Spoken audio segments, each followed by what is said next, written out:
Let's begin with a moment of thoughtful wonder.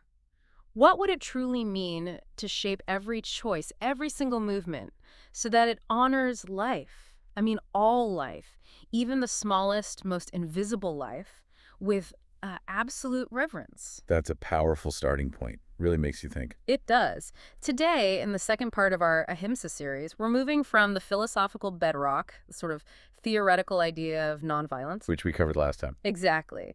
And today we're diving into its most rigorous, real-world application, the sacred vows of Jainism. We're looking at where theory, hits the road. Yeah, transitioning from an ideal concept into an absolute daily, practical commitment. It's quite something. It really is. I want you to recall that striking image we perhaps touched on, or maybe you've seen it. Someone walking so carefully they gently sweep the ground before them. With the peachy, that soft, feathery broom. Right, the peachy, just to ensure they don't accidentally step on an ant or some tiny creature. And then there's the mopati, that small mask worn by ascetics. And it's crucial to understand it's not about illness, right? Not like the masks we're used to now. No, not at all. It's worn to prevent the accidental, completely unintentional inhalation of microscopic airborne creatures. Protecting even those one-sensed beings in the air.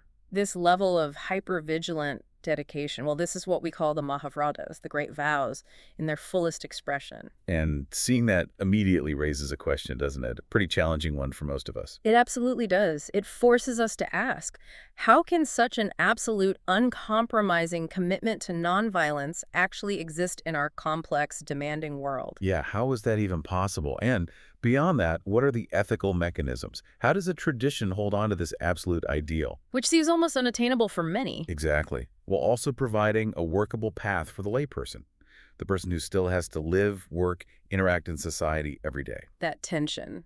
That's key, isn't it? It's central. That tension, that bridge between the absolute ideal and the practical reality, that's really the mission of this deep dive today. We're here to analyze how the concept of intention, specifically, allows the Jain tradition to kind of reconcile these two seemingly opposing forces. All right, let's get into it. Ahimsa. We encounter the term quite frequently, and often, like you said, it gets translated simply as do no harm. A passive idea almost. Yeah, and in a general sense, that seems straightforward enough, maybe even easy. But it's not passive in Jainism. Not at all. Right. In Jainism, ahimsa isn't just one good idea among many others. It's presented as the entire infrastructure. Foundation. The bedrock. Yeah, the absolute central pillar. Everything else in ethics, all spiritual effort, the entire path to liberation, it's all built upon ahimsa. And that framing is so critical. Yeah. If we don't get that ahimsa is absolutely foundational, we fundamentally misunderstand the entire system of Jain ethics. So it's not just an important principle. No, it's the supreme principle. Yeah. And the oldest Jain scriptures, they really confirm this elevation. We absolutely have to look at the Akaranga Sutra. What does it say? It states it unequivocally. Non-violence is the highest religion. Or, in the original, Ahimsa Paramo Dharma. Ahimsa Paramo Dharma, the highest religion. Yeah. Wow. The moment you elevate nonviolence to that status of the highest religion, you're essentially defining reality through that lens, aren't you? Completely. It dictates everything. It means every other aspect of ethical or spiritual practice, whatever it might be, it must align with ahimsa. It has to be judged by its capacity to uphold nonviolence. It becomes the ultimate filter. Every action, every thought has to pass through it. Okay. Precisely.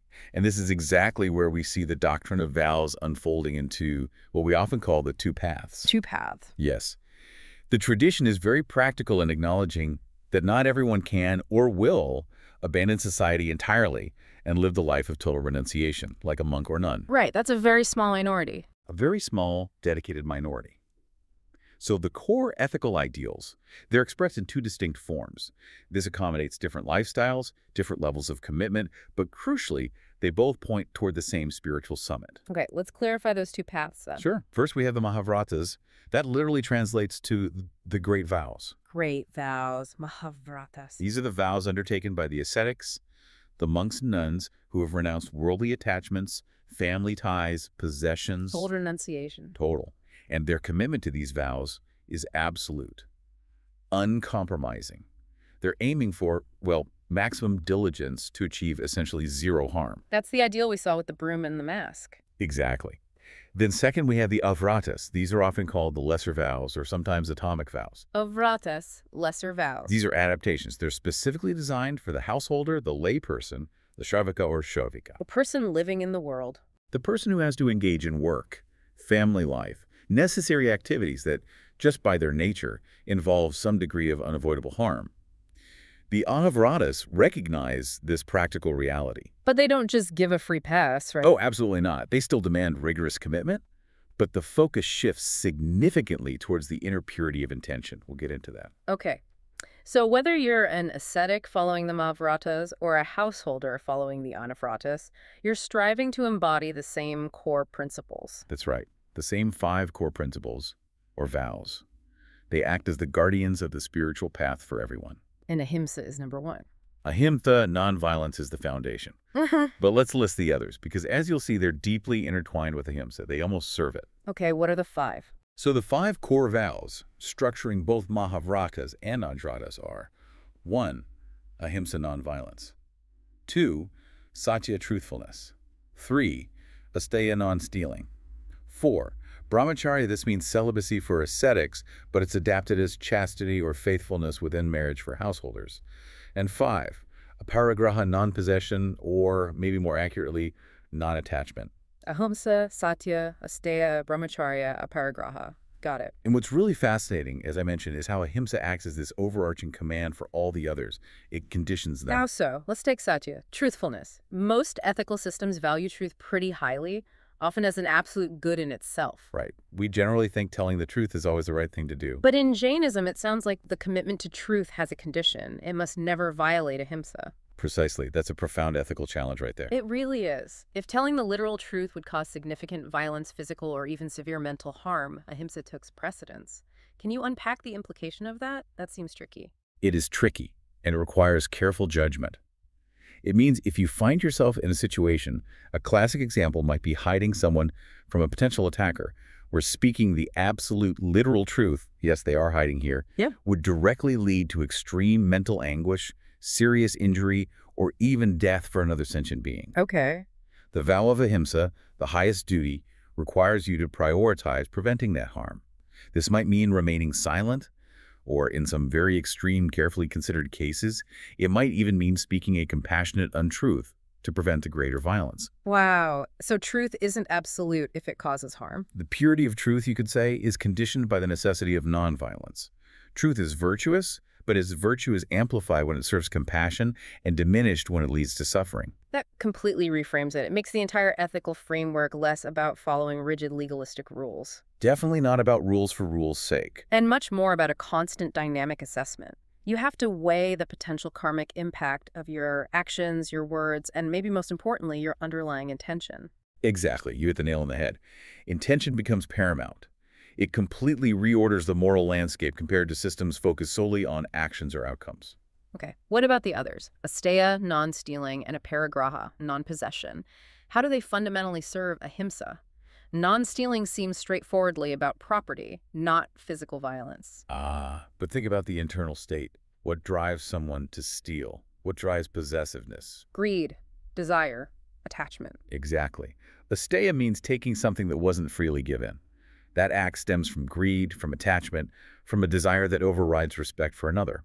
Aparigraha, non-possession or non-attachment, tackles this directly by aiming to minimize our clinging to material things, status, even ideas. So by controlling greed and attachment. You're tackling the root causes of violence. Greed and attachment, which we'll discuss more as bhavahimsa, intentional or passionate harm, they pollute the mind. They inevitably lead to external violence, right? Yeah, fighting over resources, envy, exploitation. Precisely. Violence against others to acquire or keep possessions, or even violence against yourself through the mental distress of constant wanting, comparing, fearing loss. I see. So by renouncing stealing and cultivating non-attachment, you're essentially stripping away the primary psychological motives for harming others. Yeah. You're practicing ahimsa at the root level. So all 5 vows, truth, non-stealing, celibacy, chastity, non-possession, they all circle back and reinforce the central pillar of ahimsa. They are all fundamentally practices in ahimsa applied to different areas of life and mind. Okay, let's focus back on the Mahavratas path now, that absolute ideal. This is where we see practices that, frankly, can appear intense, maybe even extreme to an outside observer. They definitely can. We mentioned the Pichi and the Mapati, but these aren't just isolated quirks, are they? They're symbols of something much larger. They symbolize an unwavering, moment-to-moment diligence. Extreme discipline and action, truly. The monastic commitment, the Mahavratas, demand that monks and nuns practice total diligence. And this diligence extends To protecting all 6 classes of sentient life recognized in Jain cosmology. 6 classes. Okay, I think most people think human, animal, maybe plant. What are the 6? Right. So Jain philosophy categorizes life forms based on the number of senses they possess. Humans, gods, hell beings, and higher animals have 5 senses. Then there are beings with 4, 3, and 2 senses, like insects, ants, worms, shellfish. Okay. But the real challenge for the Mahabharatas lies in diligently avoiding harm even to the vast category of one-sense beings, the Ekindriya. One-sense beings, ekindriya. What falls into that category? This is where it gets really detailed. There are 5 types of one-sense beings. First, earth bodies beings believed to inhabit particles of earth, clay, minerals, stones. Second, water bodies beings inhabiting drops of water, rivers, lakes, rain. Third, fire bodies beings inhabiting flames, embers, lightning. Fourth, air bodies beings inhabiting the air itself, microscopic airborne organisms. And fifth, vegetable bodies beings inhabiting plants, trees, seeds, roots. Wow. Earth, water, fire, air, and plant life are considered categories of living beings that need protection. Yes, possessing the single sense of touch. And the ascetic practice is geared towards minimizing harm to all of them. So the Mapati, the mask. Is worn specifically to protect the air bodies. Those microscopic airborne life forms we can't even see. And things like only drinking carefully filtered or boiled water. Protects the water bodies. Avoiding unnecessary digging protects earth bodies.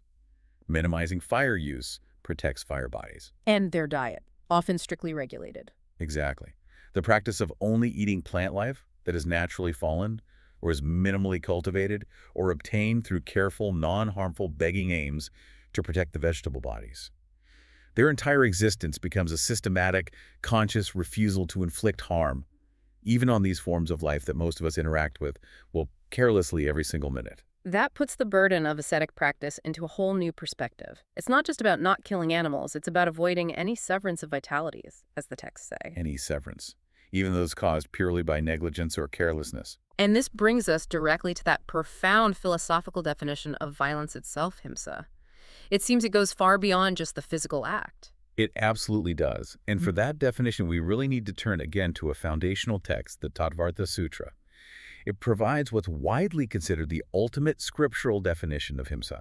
Okay, what is it? Himsa is defined as the severance of vitalities through passionate or careless activity. Okay, let's really pause and sit with that definition. Passionate or careless activity. That immediately shifts the focus, doesn't it? It moves away from just the outcome, the physical damage done, and points it squarely back at the agent's internal state, the mind, the intention. It's a radical reorientation of ethics in many ways. The physical act of harm, the Dravya Himsa we'll call it, is almost seen as secondary. It's the consequence, the external ripple of an internal state. So violence isn't just the punch, it's the anger behind the punch. Exactly. Violence is fundamentally understood as an internal state of pollution, rooted in passion or negligence.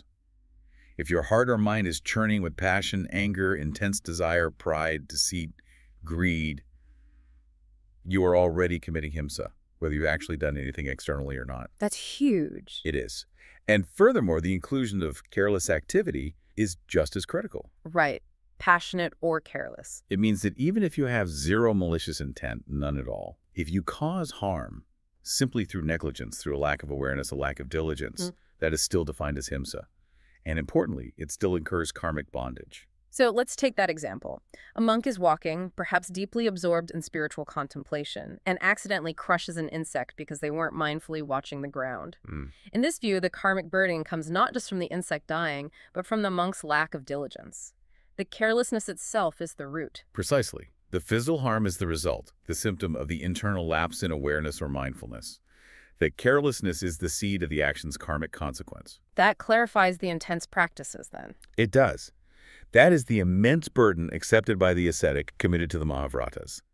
They are striving for total diligence, 247, to avoid all harm, whether it's intentional, pabahimsa, or unintentional, careless dravya-himsa.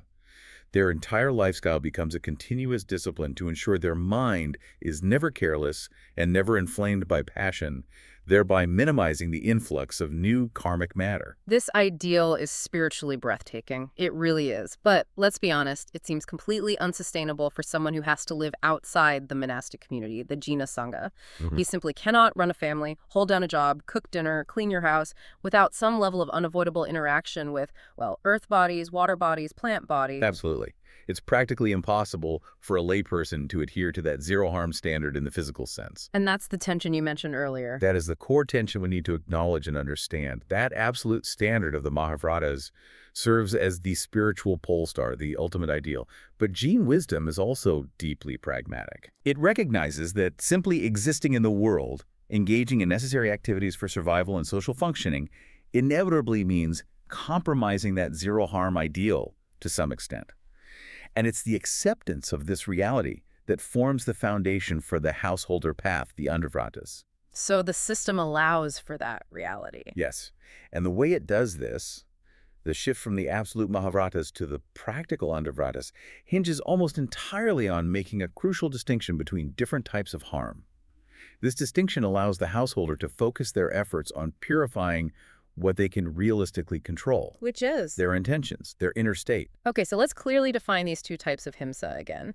You mentioned them briefly, but they seem absolutely central to making lay life spiritually viable within this framework. They are absolutely crucial. The distinction is between Dravya-himsa and Pava-himsa. Dravya and Bhava. Yes.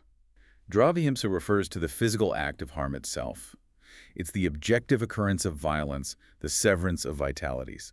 This can be intentional, but importantly, it can also be accidental or unintentional, the harm that occurs despite one's best efforts, or harm that's simply unavoidable in the course of necessary daily life. Okay, Dravya himsa is the act, intentional or not. Right. Pava-himsa, on the other hand, refers entirely to the internal state. It is the intention to harm. It's the violence rooted in the mind and emotions driven by passion, kashaya, malice, cruelty, hatred, anger, pride, deceit, greed. This is the seed of karma we saw highlighted in that Tattvartha Sutra definition. Pavahimsa is the passion, the intent. Dravya is the action, the result. You've got it. And the significance for the householder path is this. While the ascetic strives to eliminate both Dravya and Pavahimsa as much as humanly possible, The householder has to acknowledge that some Dravya some physical harm, is inherent in their existence. They can't reach zero. exactly, they cannot completely avoid Dravya-himsa if they are to live and function. However, their absolute non-negotiable vow, the core of the Ekavritas regarding ahimsa, is the total renunciation of Bhava-himsa. Total renunciation of the intention to harm. Absolutely. The layperson must completely, utterly forsake intentional violence driven by negative passions. What does that look like in practice? It means consciously renouncing the violence that stems from anger lashing out verbally or physically. It means renouncing killing for sport or pleasure. It means renouncing malice and cruelty. And significantly, it includes renouncing killing for food, as this is generally considered a passionate act driven by attachment to sensory pleasure and taste, rather than absolute necessity for survival in most cases. So that commitment to renounce Pavahimsa has to be total. With every fiber of their will. The commitment isn't just to avoid the act when possible, but to eliminate the passionate impulse itself, to purify the intention. But let's push on that ethical ambiguity we touched on. Take farming. It's a necessary occupation for sustaining the community, right? Yes, traditionally accepted as a necessary occupation for householders. But the very act of plowing, planting, harvesting it inherently causes massive Dravya himsa to countless earth bodies, water bodies, plant bodies, maybe even small insects and worms. Undeniably. If the ultimate goal is nonviolence towards all life, even one-sensed beings, how can the Jain path ethically accept an occupation like farming for its lay followers? It seems contradictory. That is the ultimate paradox, isn't it? And the tradition addresses it head-on, precisely through this lens of intention, Avihimsa, versus unavoidable action, Dravya-himsa, arising from necessity. Okay, how does it reconcile it?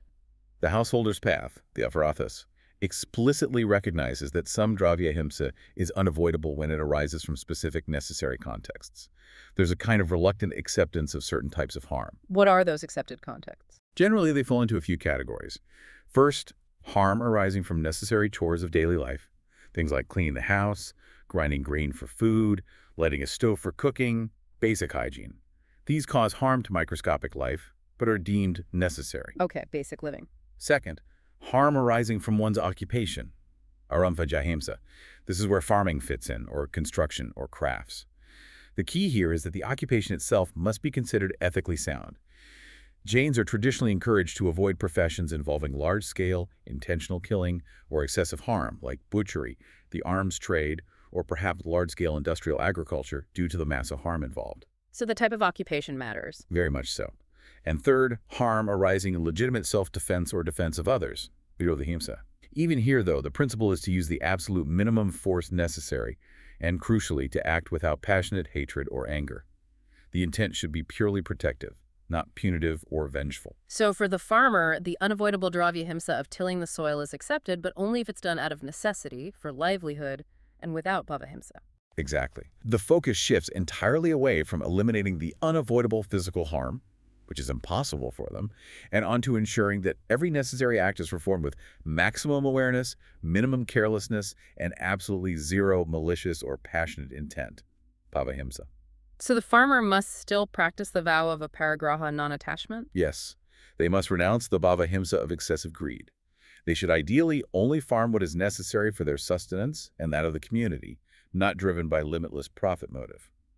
And they should practice maximum possible diligence while plowing or harvesting to minimize collateral damage to insects and other life, even within the necessary act. That's the core difference then. The householder's primary battleground is internal. Purify the intention, minimize the unavoidable damage through awareness. That's it, precisely. Every act done with awareness, even if it involves necessary harm, lessens the karmic burden compared to the same act done carelessly or with passion. It fosters inner peace, even amidst difficult actions. And this implies something quite radical, doesn't it? You suggested it earlier.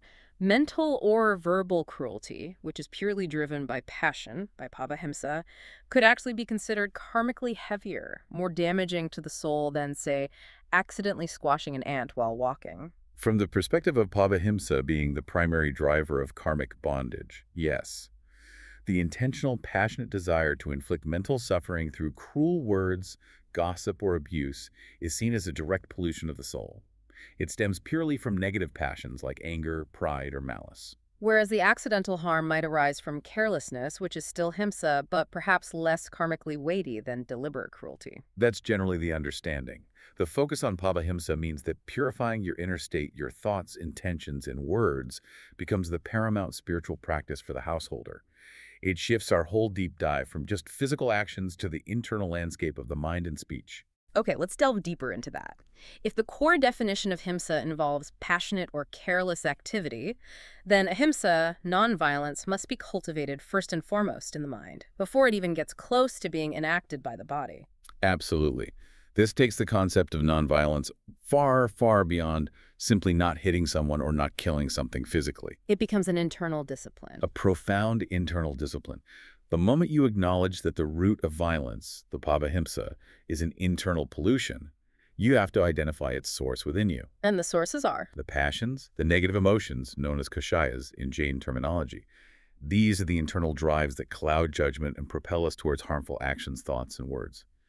The traditional core list of these passions from which himsa primarily arises includes krodha, anger, mana, pride or ego, maya, deceit or illusion, and lobha, greed. Anger, pride, deceit, greed. If you find yourself driven by one of these, acting out of anger, puffing up with pride, scheming deceitfully, or consumed by greed, you are fundamentally in a state of bhavahimsa, regardless of the external consequences at that moment.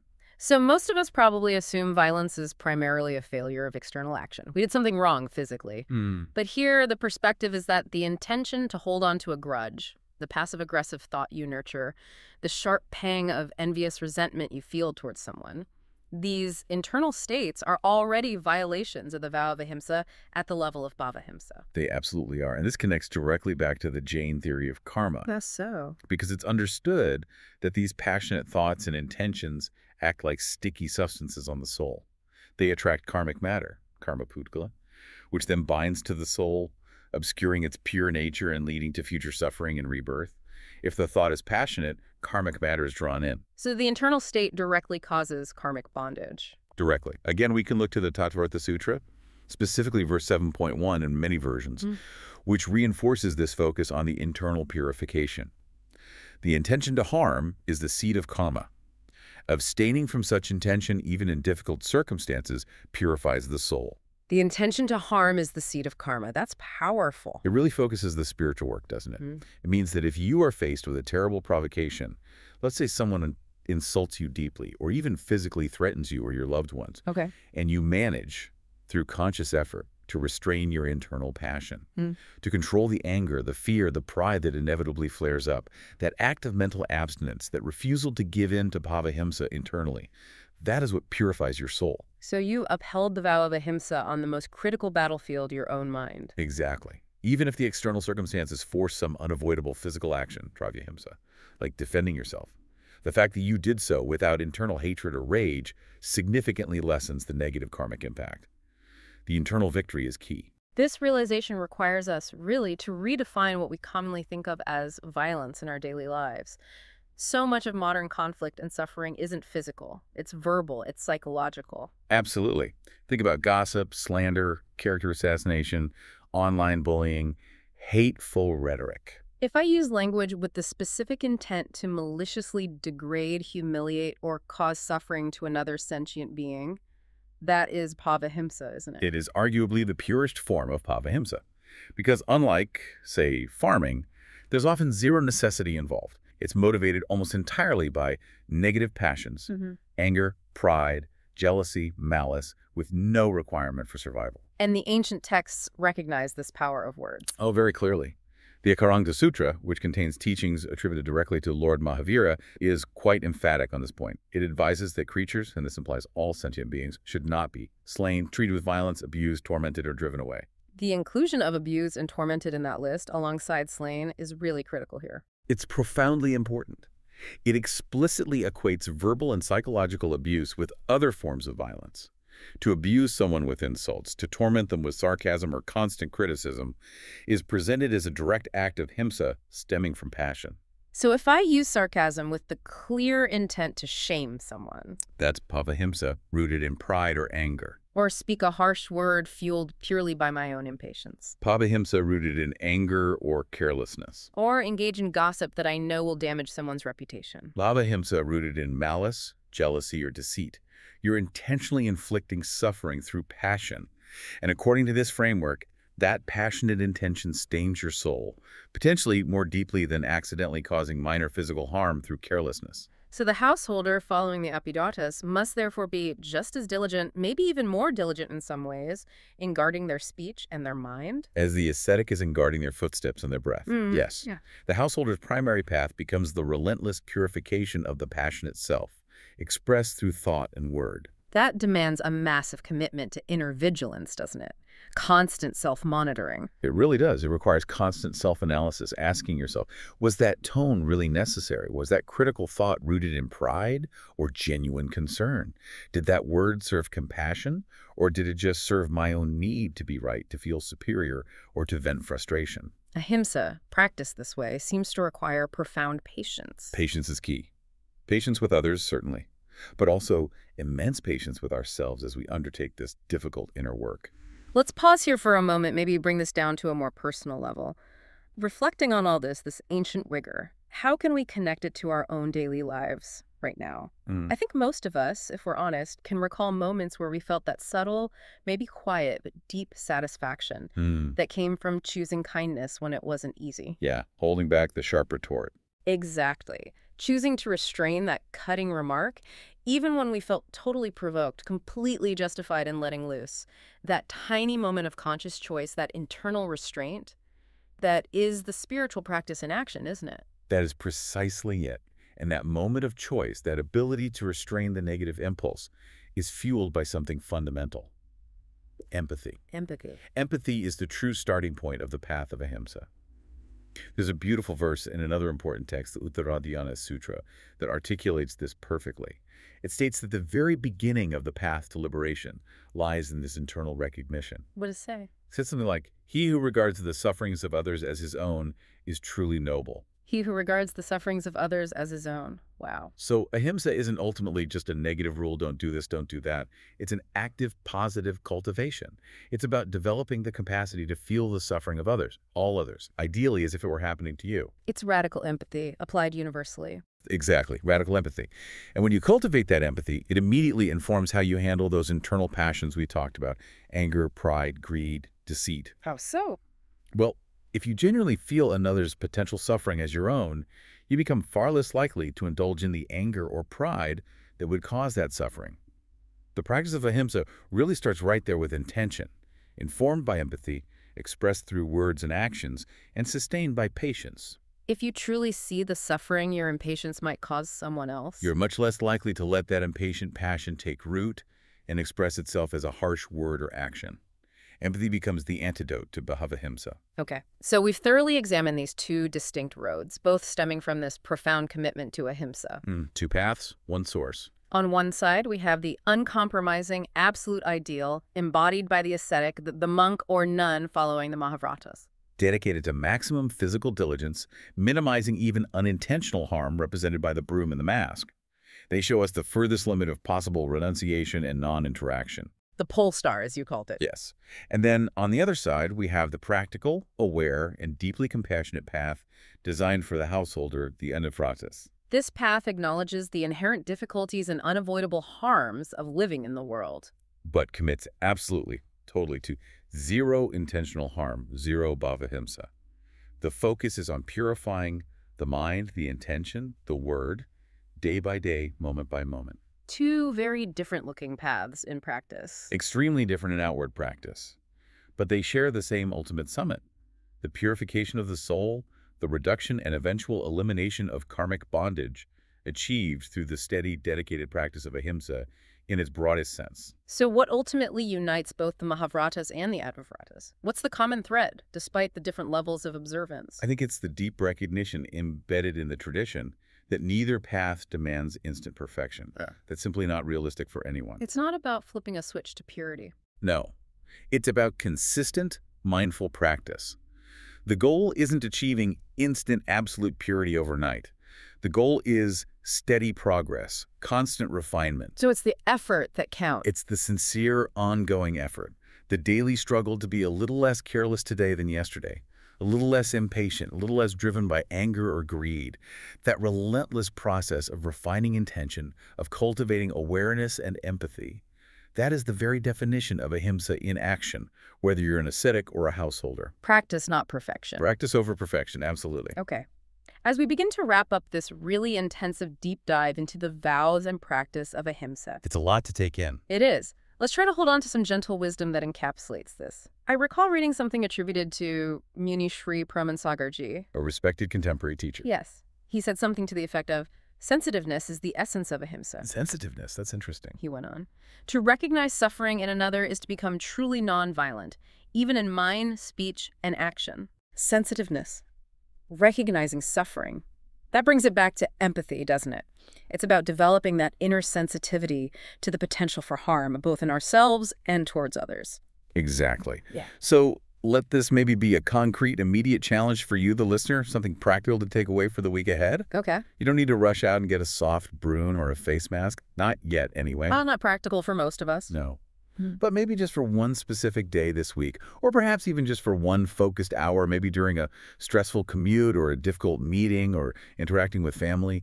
Just try to notice your own bhavahimsa, your own internal intentional violence. Try to catch yourself when you indulge in that restless, critical thought about a colleague, or when you feel that familiar flare of impatience rising towards a family member, or just before you speak a sharp, unnecessary, uncharitable word. Don't necessarily try to stop it immediately. Just notice it. Just notice it. Acknowledge its presence. See the anger, the pride, the greed when it arises in your mind or starts to shape your tone. That's the first massive step. Just noticing that internal act of passionate violence. That commitment to merely noticing the intention, the passion, without necessarily judging it harshly at first, just seeing it clearly. That really is the essential starting point for purification, isn't it? Awareness precedes change. It has to. Every vow we've discussed, whether lived out in its absolute fullness by ascetics or adapted conscientiously by householders, ultimately calls us into this deeper reflection, this heightened awareness, and hopefully gradual transformation. And ahimsa isn't some static state to achieve. It feels more like something that needs to be constantly revived, constantly renewed with each mindful choice we make to restrain passion, to cultivate empathy. It truly is a path of continuous refinement, and awareness, it seems, is the most sacred tool we have on that path. Well said. Thank you so much for joining us on this deep dive into the practical, lived reality of nonviolence in Jainism. It's been illuminating. My pleasure. It's a profound topic. Indeed.